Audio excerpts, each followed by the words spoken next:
Aviation writer and plane and pilot consultant Tim Kern sat down with aviation legend Pete Law. They talked about everything from Pete's time at the Lockheed Skunk Works to what he does here with the airplanes at Reno for ADI and carburation.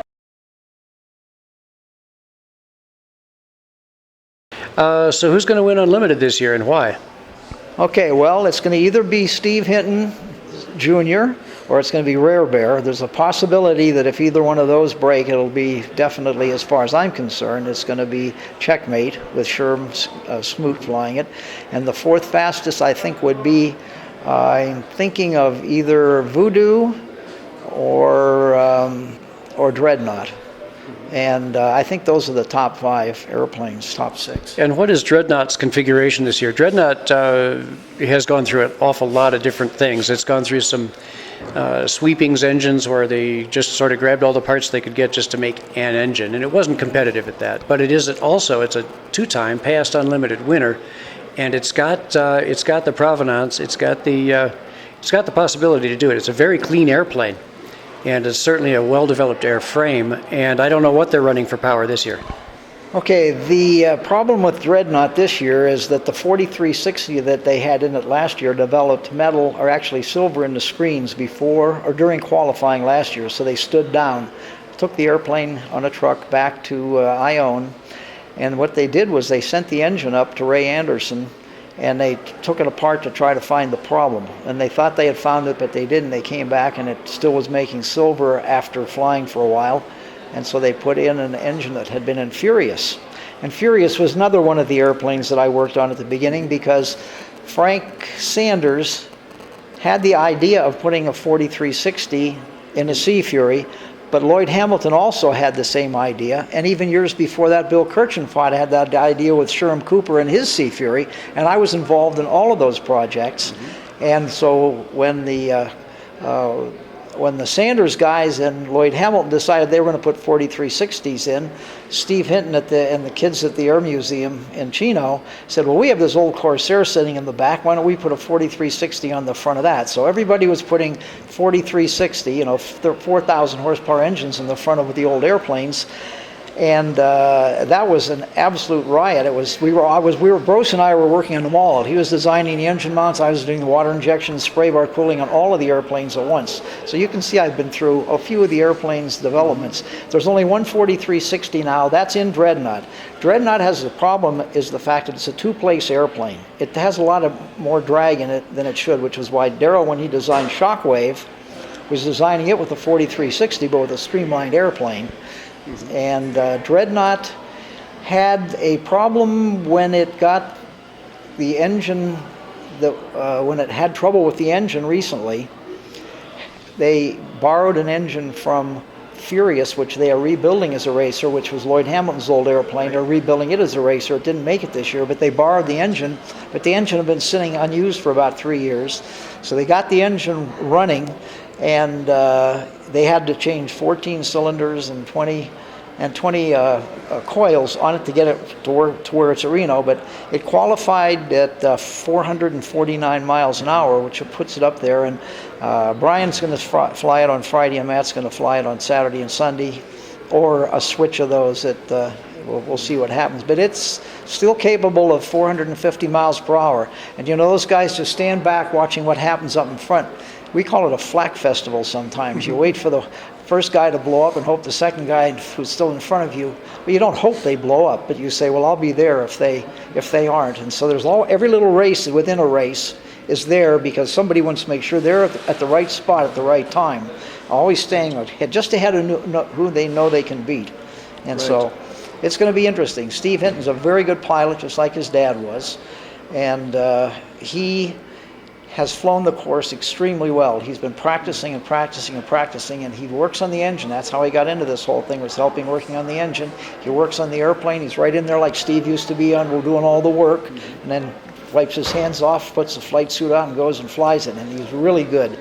22 years old, youngest guy. In fact, last year when he was 21, he was the youngest guy to fly in the unlimited races. Except he was the youngest guy to ever go over 400 miles an hour, too. Yes. And I'm still looking at Sherman because he's got a lot of craftiness built into him. He's got a fast airplane. Steve doesn't have to make but one mistake, and Sherman's going to be right past him. Because Sherman, I'm going to go out on a limb, Sherman won't make a mistake. He won't. That is correct. Of course, Steve looks like he won't either. I know.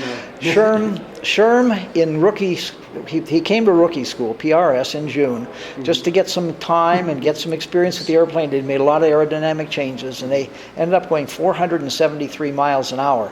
When he came to Reno this year, he only qualified at 466, and he says, I backed off a few inches. I want to make sure that we get into the final race, so we have to back off a little bit. We know we have more available than what we did at rookie school.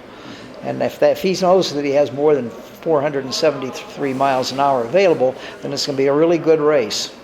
You bet. So it's down to Steve Hinton Jr. in Strega, Sherman Smoot in Checkmate, and your favorite, I guess, RareBear with John Penny. Well, actually, believe it or not, of the three airplanes, since I worked on Strega at the very beginning, I like Strega, but I also like RareBear because I've been working on that since before we did Strega, and so I like John Penny and I like Dave Cornell a lot, and I help them all. You know, I really don't even want to seem like I have a favorite because I work on all the airplanes in the unlimited class. A little bit on all of them. I have a lot of water injection systems out there that people don't even know. Riff Raff has one of my systems in it, and Jawbones has one in it, and the Bill Reinschild Sea Fury has one of my systems in it, and Miss America has one of my systems. Brent Heisey's Miss America, and I could go down that whole list and come up with about maybe 15 airplanes that are in the unlimited class that I help. So I can't really have any favorites. In fact, I try never to wear a shirt that identifies me with anybody in the top 10, because some people would say, well, you can't come in our pit because that's, you know, you're not objective if you have somebody else's shirt on. So I'm always wearing Chino Air Museum shirts, or the old Corsair shirts, or Tsunami. I have some Tsunami shirts. And by the way, that's another airplane we haven't mentioned. That's the airplane that Bruce designed and even built, and I did the internal systems for John Sandberg.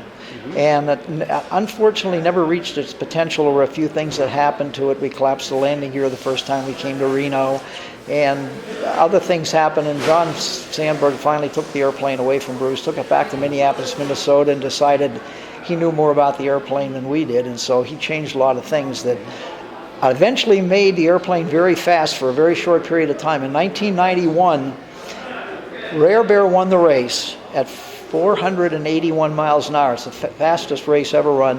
DeStefany was at 479 plus, and Tsunami was right on his tail at 479 plus. So they finished bing, bing, bing, 1, 2, 3. It's the best race that, as far as I'm concerned, there ever was at Reno. And in the last two laps, Skip had backed the power off. And you're talking about Skip Holm? Who was flying Tsunami, had backed the power off because he was getting further and further behind, and he said, the heck with it. He backed the power off 200 RPM, and all of a sudden it was right exactly where Bruce told Sandberg he should be flying the airplane, and zingo, he leaps ahead and he's caught up almost to a quarter of a lap in 2 laps and almost passed DeStefany. If that race had lasted one more lap, Skip might have had a chance to win it. But anyway, it's no longer in existence because on the way home, John Sandberg crashed the airplane, lost his life. But Tsunami was another one of the planes that Bruce and I had worked on. So we were lucky to be in the right place at the right time. Bruce died in 1995, and I've been trying to do my part of everything since. And of course, Bruce was in the aerodynamics and structures, and I'm neither one of those. And no other engineer wants to touch all of this stuff that we're doing for several interesting reasons, which mostly happen to have to do with liability.